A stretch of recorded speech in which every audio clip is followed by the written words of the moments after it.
नहीं है, हट भी सकता है। तो महात्मा जी ने जब आत्मदेव जी ने ये दृष्टांत आप सब लोगों ने, आपके यहाँ तो श्रीमद् भागवत पुराण की कथा यहाँ बचती ही रहती है कि आत्मदेव को महात्मा जी ने कह दिया तो ले जाओ मेरा फल, मैं फल देता हूं, इसे अपनी पत्नी को खिला देना। ये बड़ा ही सुंदर दृष्टांत है भागवत जी के महत्व में, ये बड़ा ही सुंदर दृष्टांत है समझने के लिए। महात्मा के फल से जो संतान जन्मे, महात्मा का फल केवल सेब या आम या केले ऐसे नहीं समझना चाहिए। महात्मा का फल अर्थात महात्मा के कहे अनुसार जो संतान जन्मे, शास्त्र सम्मत जो कर्म करके संतान जन्मे, उस संतान में और मनोमुखी संतान जन्मे, उस संतान में बड़ा भारी अंतर होता है। इसलिए महात्मा जी ने कहा कि ये ले जाओ फल। अरे भाई ये बात तो मानता नहीं आत्मदेव, चलो फल से पता लग जाएगा। तो उसने ले जाकर के फल धुंधली को दे दिया, लेकिन धुंधली ने क्या खाया फल? बोलो, आप लोगों को पता है? खा लिया तो धुंधली नहीं खाया। क्यों? ये धुंधली कोई और नहीं बताई व्यास जी महाराज ने। कहते ये धुंधली ये हमारी आपकी बुद्धि ही है और आत्मदेव हम ही हैं, कोई दूसरा नहीं है। हम महात्मा के पास जाते हैं, संत के पास बैठते हैं, उनसे सुनते भी हैं, वे फल भी देते हैं कि ले जाओ ये फल है, ले जा करके खा लेना। खा ले का अर्थ क्या है? अपने आचरण में ले आना। लेकिन हम वह फल ला करके अपनी धुंधली बुद्धि पत्नी को दे देते हैं कि ले तुम इसे खा लेना, और विचार करते नहीं। अब धुंधली बुद्धि काहे को खाएगी? जो बुद्धि अभी धुंधली है, धुंधली उसमें नाम दिया है, तो धुंधली का अर्थ ही है कि जहां स्पष्ट नहीं दिखता। देखो बिल्कुल जड़ है तो कोई कष्ट नहीं है, और जो चेतन है उसे कोई कष्ट नहीं है। कष्ट किसे होता है, दुख किसे है इस जीवन में? जो बिल्कुल जड़ बुद्धि है उसे कोई दुख नहीं, उसे क्या दुख है? और जो चेतन है, ज्ञानवान है, उसे क्या दुख है? दुख तो धुंधली को ही है भाई साहब, दुख तो धुंधली को है। तो ऐसे देखो तो जितने भी दुखी हैं वे धुंधली ही लोग हुए। धुंधली का अर्थ ही यह है कि धुंधला, दिख तो रहा है, कुछ दिख तो रहा है, लेकिन स्पष्ट नहीं है कि यह क्या है। मान लो रस्सी डली है, तो जब धुंधला है, धुंधुना कहते हैं जिसे, कि पूर्ण रात्रि नहीं है, तो ऐसे समय दिखता है कुछ है तो, लेकिन रस्सी है यह पता नहीं है, तो हम अपनी बुद्धि से उसे सर्प समझ लेते, सांप होता नहीं है, और वो उससे डरने लगते हैं कि भाई ये तो सांप है, ये तो सांप है, ये तो सांप है। यदि पूर्ण रात्रि हो तो रस्सी भी न देखे तो डरे का।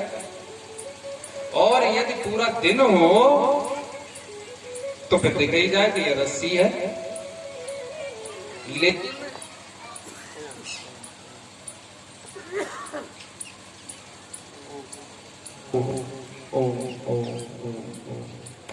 लेकिन दिखता तो है कि कुछ है तो, कुछ है तो। अब स्पष्ट पता नहीं क्या है, तो फिर हम अपने संस्कार से पता लगा लेते हैं कि ये सांप है। जिसको सांप का संस्कार है तो वह क्या कहेगा कि सांप है। अब रस्सी का तो ज्ञान नहीं है, और दिख कुछ रहा ही है, तो जिसे सांप का संस्कार है वो कहेगा सांप है। और मान लो सांप का संस्कार नहीं हो उसमें तो कहेगा लगता है कि धरती फट गई, दरार, तो दरार कहेगा कि दरार। रस्सी तो रस्सी को रस्सी नहीं देख सकता, उसके जो संस्कार है वो कहेगा ये है, ये है, ये है, ये है, ये है। बस इसी तरह व्यास जी महाराज समझाना चाहते हैं कि बुद्धि अपनी धुंधली है। रामायण जो कहती, गीता जो कहती, भागवत कहती, संत जो कहते हैं, उसे ले जाकर अपनी धुंधली बुद्धि को दे देते हैं कि ले ये फल खा ले। तो जब धुंधली बुद्धि खाएगी तो हाय कैसा अर्थ लगाते हैं, हमें तो बड़ा आश्चर्य होता है। एक जने कह रहे थे, अभी राम कथा चल रही, तो कहते महाराज तुम काहे को परेशान हो, होए भाई जो राम रचिया कुकर तर्क बढ़ा नहीं सकता, तुम क्यों परेशान हो। तो हमने कहा इसका अर्थ क्या हुआ भाई साहब।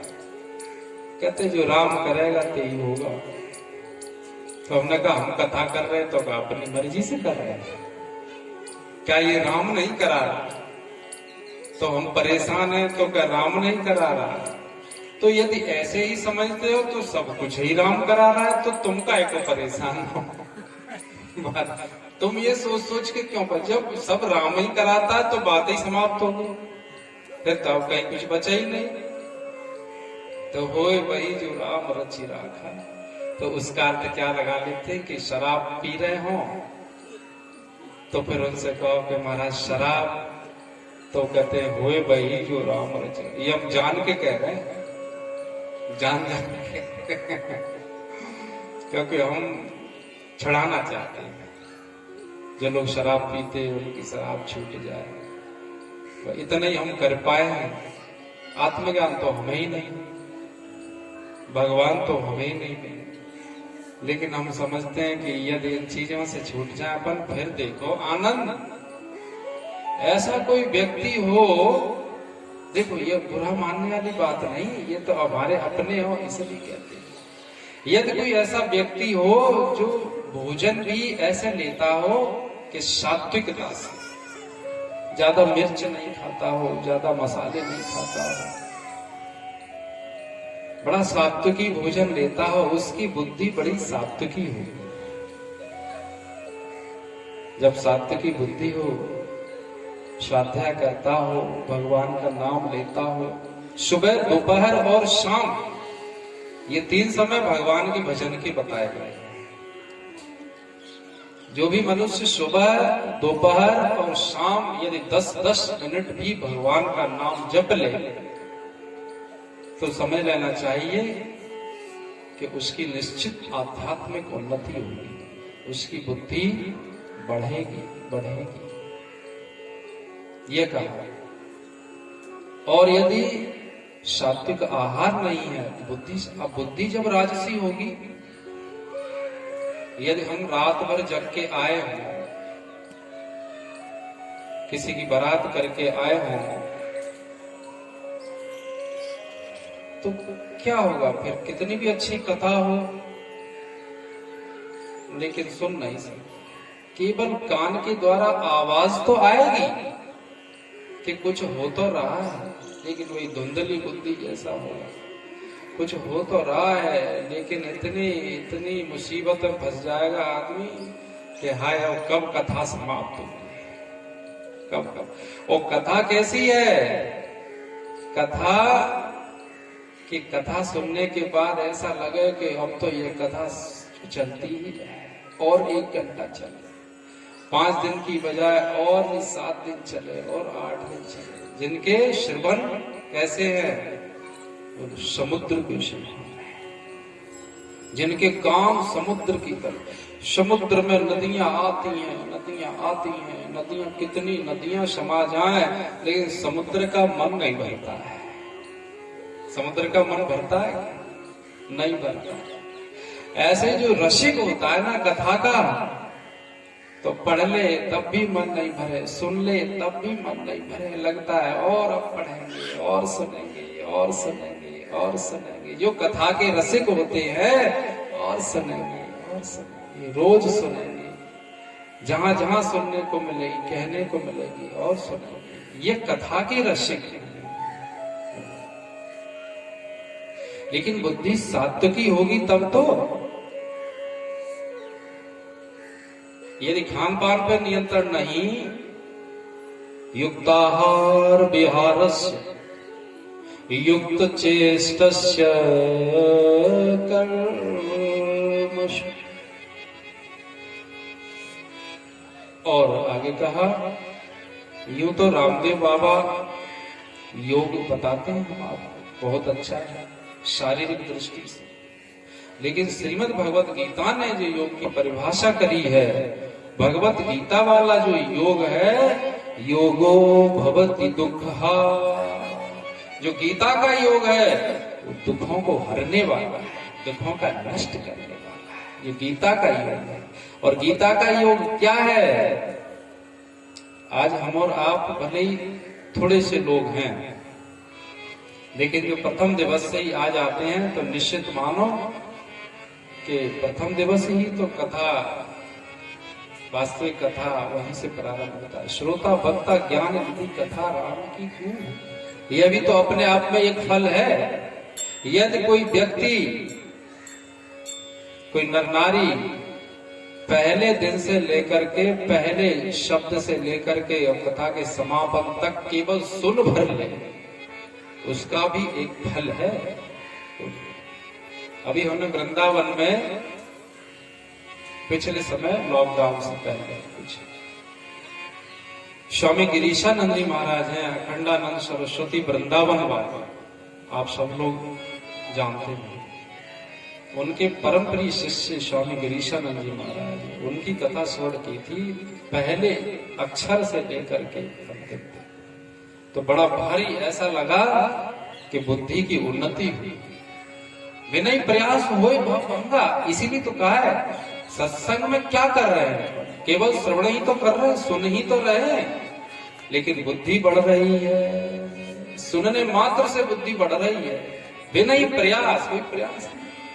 अपने आप व्रत हो रहा है, अपने आप इंद्रिय निग्रह हो रहा है, अपने आप मन निग्रह हो रहा है, अपने आप ही आसन जीत रहे हैं, जितासन। जैसे कहा है कि आत्मज्ञान में सर्वप्रथम साधना क्या है? जितासन, जो एक आसन पर जितनी ज्यादा देर बैठना है। जितासन। जब सत्संग श्रवण करते हैं तब हमने ऐसा देखा है, जिनके पैरों में बात का रोग है, वायु रोग है, वे भी कथा में उतने समय के लिए भूल जाते हैं, कथा के बाद कहते हैं, हाय हमें ध्यान ही भूल गया कि हमें बात रोग है, बैठे रहते हैं। और यदि सत्संग में ना बैठे हो तो आप एक आसन पे कभी नहीं, कभी हाथ हिलेगा, पैर हिलेगा, सिर हिलेगा, आंखें हिलेगी, कान हिलेगी, क्योंकि ये चंचलता इस मन का स्वभाव है। और जब तक रजोगुणी व्यक्ति रहेगा तब तक उसे आनंद की अनुभूति कैसे होगी? रजोगुणी व्यक्ति को भी आनंद की अनुभूति नहीं हो सकती है। शतोगुणी व्यक्ति को आनंद की अनुभूति बैठे बैठे होती है, केवल वो बैठा रहे, शतोगुणी व्यक्ति उसे आनंद की अनुभूति होती है। और तमोगुणी व्यक्ति को, बोलो, तमोगुणी व्यक्ति कथा सुना तो भी आनंद आता है, शतोगुणी व्यक्ति वैसे ही बैठा रहे तो आनंद में रहे। युक्त आहार विहारस्य, इसलिए भगवान श्री कृष्ण को अर्जुन को कहना पड़ा कि अर्जुन, युक्त आहार विहार, युक्त चेष्टस्य कर्मसु, युक्त स्वप्ना बोधस्य योगो भवति दुर्गा। तो ठीक जब नींद आए तब सोए, जब जग जाए तब सोए नहीं, जब भूख लगे तब भोजन करे, और जितना उसकी सामर्थ्य है उतना शरीर से कर्म करे। विहार जितना जरूरी है, आवश्यक उतना ही करे, अनावश्यक विहार नहीं। तो इससे क्या है? योग सिद्ध हो जाता है, योग सिद्ध हो जाता है।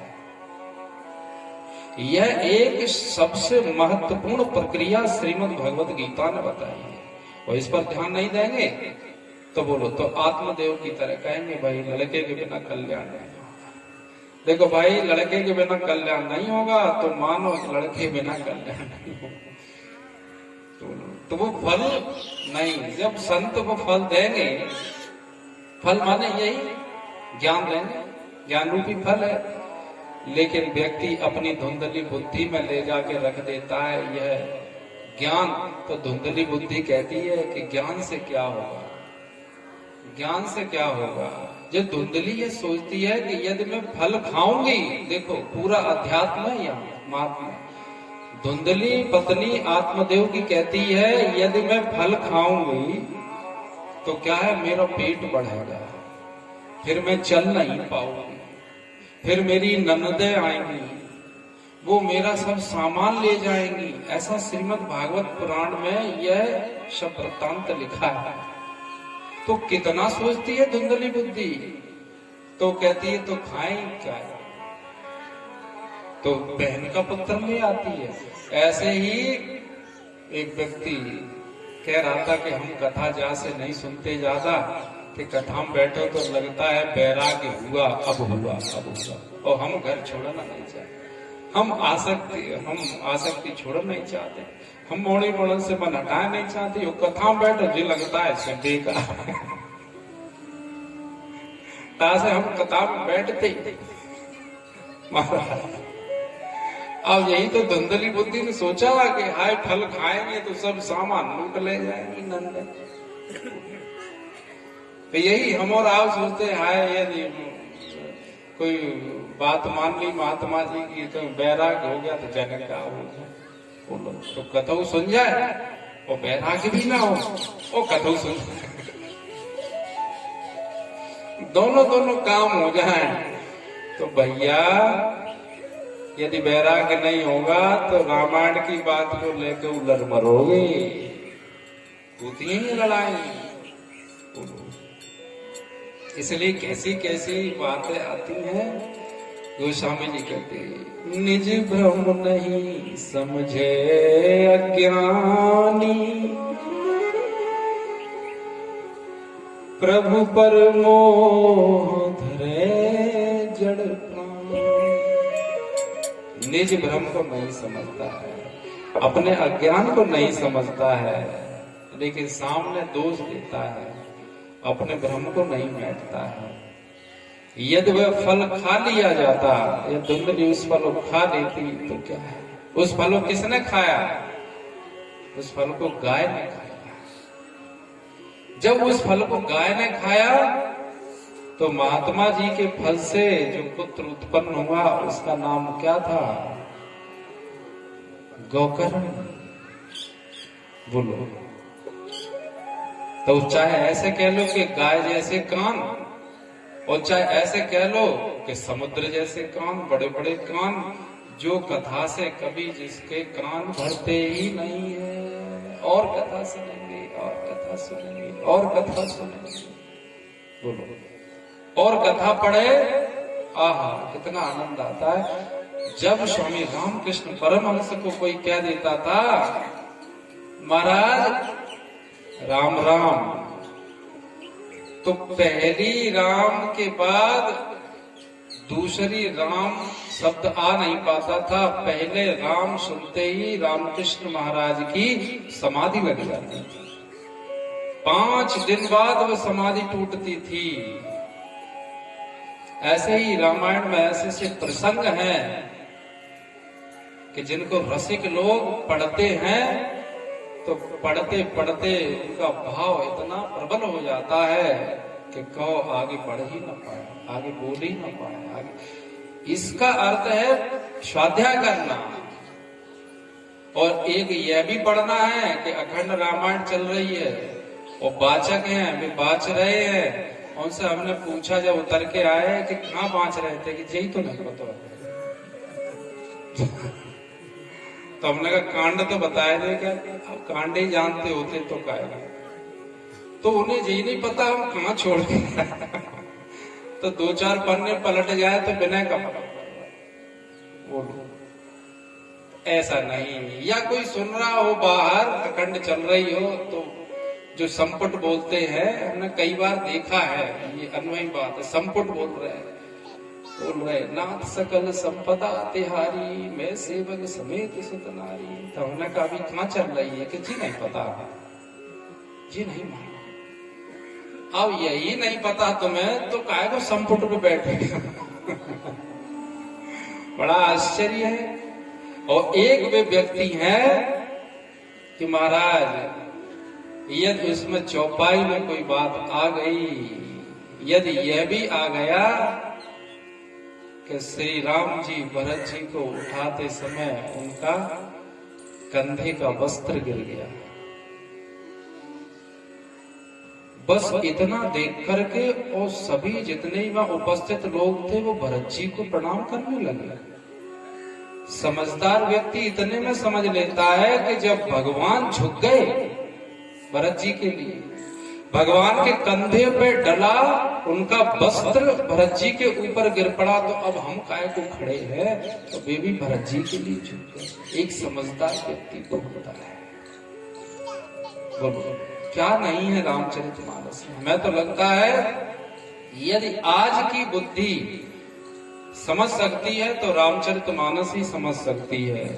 कोई सोचे हम वेद को समझ लें, उपनिषद को समझ लें, तो फिर ईश्वर को यह लीला ही क्यों करनी पड़ती कि ईश्वर ने गोस्वामी तुलसीदास जी के रूप में प्रकट हुए, वह परमात्मा ही, और उन्होंने उस संस्कृत में रची हुई रामायण को और कैसी हम और तिहाई भाषा में रच दिया।